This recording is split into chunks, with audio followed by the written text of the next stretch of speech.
大家都知道啦，港版國安法咧即將來到噶啦。咁好多人咧就話呢個代表住一國兩制嘅破壞啦。究竟係咪真嘅呢？佢點樣破壞一國兩制呢？究竟港版國安法咧係啲咩嚟嘅呢？要了解呢件事，首先我哋要知道香港嘅法律係點樣嚟嘅先。當政府想新增或者修改法律嘅時候，佢哋要先諮詢受影響嘅持份者，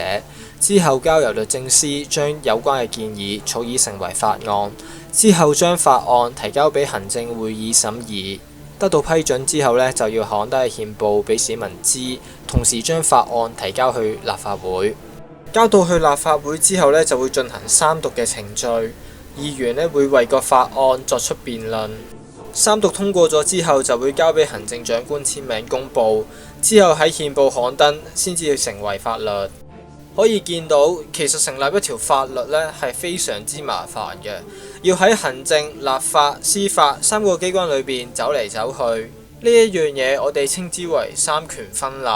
如果政府想通過一啲利民紓困嘅措施，咁佢就可以得到好多人嘅支持之下順利通過。但係如果政府想通過一啲惡法，咁佢就要過五關斬六將。喺三權分立嘅環境底下，有好多人可以阻止惡法嘅誕生，而呢個就係三權分立嘅好處，冇人可以獨攬權力，唔會出現一個情況就係話政府想點就點，又或者好似中國咁，全部人都係舉手機器嚟嘅啫。然而，港版國安法呢一次嘅實施並唔係透過頭先所講嘅機制成立，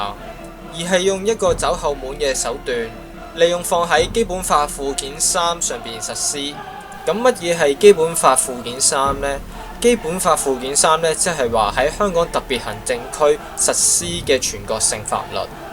咁可能你會話基本法都話得啦，你哋啲人有啲咩好反對呢？咁第一啦，附件3講到明係全國性法律啊嘛。全國性法律嘅意思，即係呢條法律係全國通行噶嘛，都係將中國依家全國通行嘅中國國安法放入嚟附件3啦。點解仲要為香港度身訂造一個港版國安法呢？中國親自修訂法律嘅行為係咪破壞緊一國兩制港人治港嘅承諾呢？雖然基本法附件3講中國法律可以喺香港實施，但係唔係全部嘅中國法律都可以實施嘅。基本法第18條有講到當中嘅條件，佢講到話任何列入附件3嘅法律，限於有關國防、外交和其他按本法規定不屬香港特別行政區自治範圍嘅法律。咁我想問啦，香港國安法係有關於國防啦，定係外交呢？有啲人可能會話係關國防事啦，咁我就翻查翻中國國防部嘅職責。我想問，今次港版國安法所針對嘅行為同中國國防部嘅職責有啲咩關係呢？第三，基本法23條講到明，香港特別行政區應自行立法禁止任何叛國、分裂國家、煽動叛亂、顛覆中央人民政府及竊取國家機密的行為，禁止外國的政治性組織或團體在香港特別行政區進行政治活動，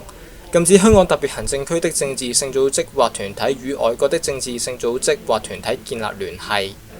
而港版國安法所針對嘅4大行為，分別係分裂國家、顛覆國家政權、組織實施恐怖活動同埋外國和境外勢力干預香港事務。由於港版國安法嘅內容同香港基本法第23條嘅內容大致相似，所以根據香港基本法第23條，港版國安法嘅內容係應該由香港自行立法。再加上頭先香港基本法第18條講到，要列入基本法附件3嘅法律係限於其他按基本法規定不屬於香港特別行政區自治範圍嘅法律，即係話如果基本法規定咗係屬於香港特別行政區自治範圍嘅法律，嗰個法律係唔可以放入附件3嘅。所以將港版國安法放入附件3實施呢，係冇法律嘅依據嘅。大家記唔記得劉曉波啊？佢只不過係呼籲中國政府建立憲政，就被中國政府拉咗，罪名呢，煽動顛覆國家政權。佢係好有誠意㗎，佢起草咗08憲章，基本理念係自由、人權、平等、共和、民主、憲政。佢嘅主張喺香港睇落係不知幾正常嘅一樣嘢，結果就換嚟咗11年嘅鐵槍生涯，最後更加喺2017年因肝癌與世長辭。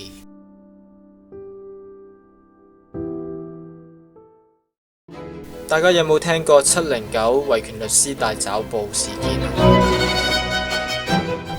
中國喺2015年7月1日頒布咗中國國安法之後，陸續對維權律師喺多個23個省份進行大規模嘅逮捕。呢班律師維權嘅行為換嚟咗顛覆國家政權嘅指控，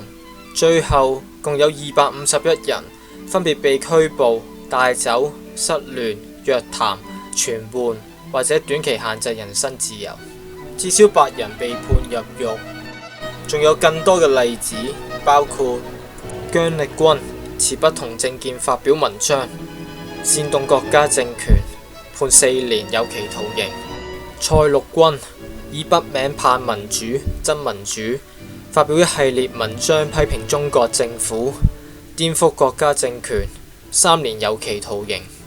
趙常清揭發峽西地方人大選舉中官員違反選舉法，煽動顛覆國家政權，3年有期徒刑；王丹6·4事件學生領袖，反革命宣傳煽動罪，4年有期徒刑。何必以國家安全之名對付反對意見同埋異見分子呢？係咪咁快已經忘記咗李文亮醫生嘅教訓啊？李文亮醫生因為首先向外界披露武漢肺炎嘅疫情，結果就喺派出所被提出警示同埋訓誡，原因就係喺網絡世界上邊發佈不實嘅言論。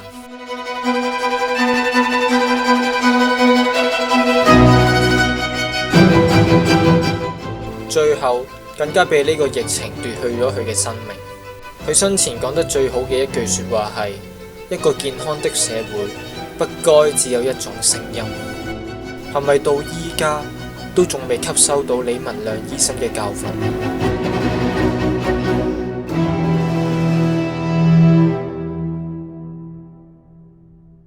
如果國安法嘅目標係針對住喺香港出現嘅暴力行為嘅話，其實大家大可以放心喎。香港係一個法治嘅城市，而檢控嘅工作亦都從來冇停止過，只不過係受疫情影響稍有延遲。Francis Bacon 講過話：一次不公正的審判比10次犯罪所造成的危害尤烈，因為犯罪不過弄髒了水流，而不公正的審判則敗壞了水的源頭。與其大費周章去新增一條法例保護香港，倒不如守護我哋賴以成功、引以自豪嘅法治，珍惜仲有自由空氣呼吸嘅日子，珍惜可以肆意批評嘅日子。